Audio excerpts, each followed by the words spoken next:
ભારતમાં ઉજવાય છે. સીવી રામનની યાદમાં વિજ્ઞાન દિન ઉજવાય છે.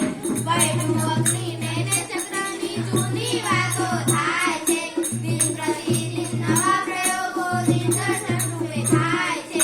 નવી નવી ટેકનોલોજીથી હરણફાળ ભરાય છે. આકાશે પાતાળે જુઓ માનવ ફરતો થાય છે. વૈજ્ઞાનિકના જીવન કથનો વક્તવ્ય રૂપે અપાય છે.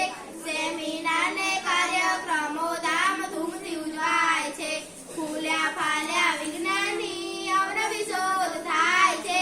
કોરોના જેવી મહામારીથી માનવ બચી જાય છે.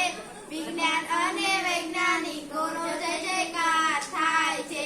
વિજ્ઞાન અને ટેકનોલોજી મુઠ્ઠીમાં થાય છે.